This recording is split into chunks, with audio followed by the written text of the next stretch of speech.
कि मेरी बेटी चुनाव हार गई, कोई बेटी चुनाव हार गई, इसको राज्यसभा भेजकर एमपी बनाने। प्रधानमंत्री और एनडीए की सरकार ने मुक्ति दिलाई है बिहार को। विनती करना है कि तीसरी बार एनडीए की सरकार दिल्ली में बनानी है।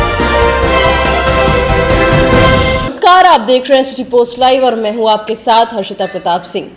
मुंगेर का सीट हॉट सीट बना हुआ है। चौथे चरण में मुंगेर की सीट के लिए वोटिंग होनी है और वहां से एनडीए के उम्मीदवार जदयू के पूर्व राष्ट्रीय अध्यक्ष ललन सिंह हैं, तो वहीं राजद ने अशोक महतो की पत्नी अनीता महतो को वहां से चुनावी मैदान में उतारा है, जिसके बाद से काफी कांटे की टक्कर ललन सिंह और अनीता महतो के बीच हो रही है। तो इसी क्रम में लगातार जो चुनाव प्रचार चल रहा है, इसके तहत लखीसराय पहुंचे थे ललन सिंह और बिहार के दोनों डिप्टी सीएम विजय सिन्हा और सम्राट चौधरी, और सभी ने जमकर महागठबंधन हो राजद हो सब पर जमकर निशाना साधा है।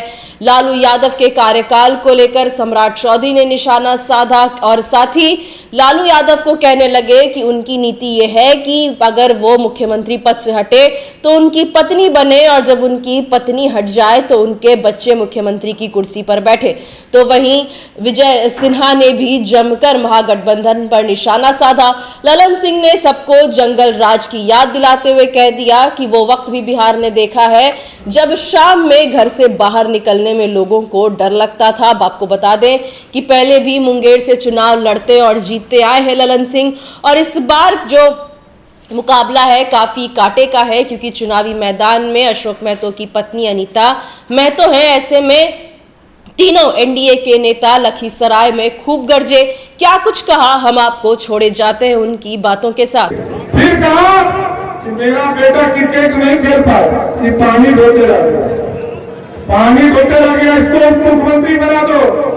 और उसके बाद एक बेटा को कहा कि मंत्री बनाओ, जो अपनी पत्नी पर अत्याचार कर रहा है घर से निकाल दिया, उसको मंत्री बनाया। फिर कहा कि मेरी बेटी चुनाव हार गई, कोई बेटी चुनाव हार गई, इसको राज्यसभा भेजकर एमपी बनाने का काम करो।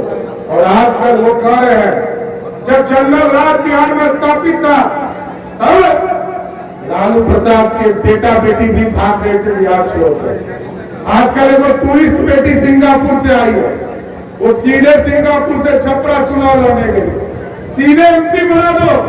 मैंने तो छपरा के लोगों को कहा, इससे एक गारंटी लो, ये चुनाव हारने के बाद 5 साल यहाँ रहेगी तो अगला बार जरूर चुनाव जिता देना।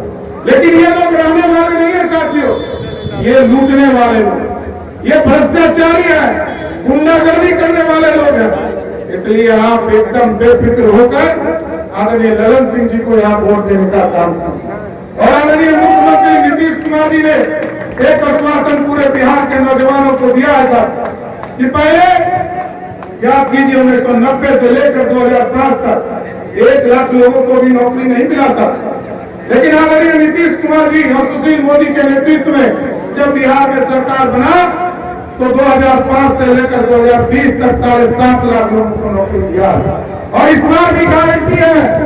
अपराधियों का क्या बनाना चाहता, विजय सिन्हा ने कभी अपराधी को तरजीह नहीं दिया है, हमेशा संघर्ष उसके विरुद्ध किए हैं। और मैं आपको वचन देता हूं कि जब तक आपकी सेवा से मिलेगा, मैं सदाफत इंसानियत का चरण पकड़ूंगा, अपराधी का चरण कभी नहीं पकड़ा हूं, मैं पकड़ूंगा। और इंसान के लिए हम तक रहेंगे। आप विदेश जाओ या हमें संघर्ष में बैठना हो, सबके लिए हमने लड़ाई लड़ा है। मैं ईमानदारी से कह रहा हूं कि ये चुनाव देश के प्रधानमंत्री नरेंद्र मोदी जी का, ये चुनाव बिहार को अपराध मुक्त करने का है। जो लालू जी की सरकार थी, लालू प्रसाद राबड़ी देवी की सरकार 2003 में था, उस समय भी जो विकास का काम किया है वो हर गांव में, हर घर में, हर गली में दिख रहा है। सुराही और जिलों और हंसी के किसी गांव में और रामनगर के किसी गांव में कोई सड़क था क्या? नहीं था। आज नीतीश कुमार जी ने हर गांव में सड़क पहुंचा दिया है। 8 बजे शाम के बाद, 5 बजे शाम के बाद जो घर से निकलने का साहस करता था, नहीं करता था। इसलिए कि लोगों को हम देश कि हमारे परिवार का कोई आदमी अगर मुख्यमंत्री और एनडीए की सरकार ने मुक्ति दिलाई है बिहार के लोगों को, और बिहार के लोग अमन चैन के साथ बिना भय के कहीं से कहीं आ रहे हैं।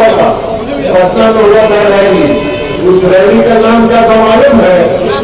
हम आपसे विनती करने आए हैं कि तीसरी बार एनडीए की सरकार दिल्ली में बनानी है, नरेंद्र मोदी जी को प्रधानमंत्री बनाना है।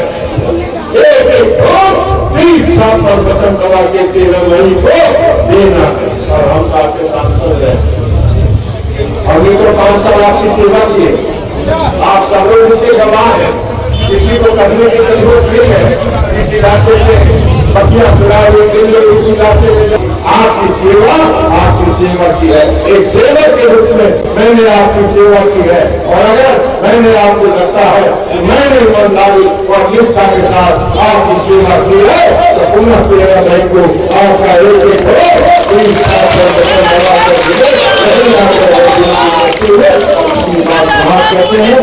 हैं।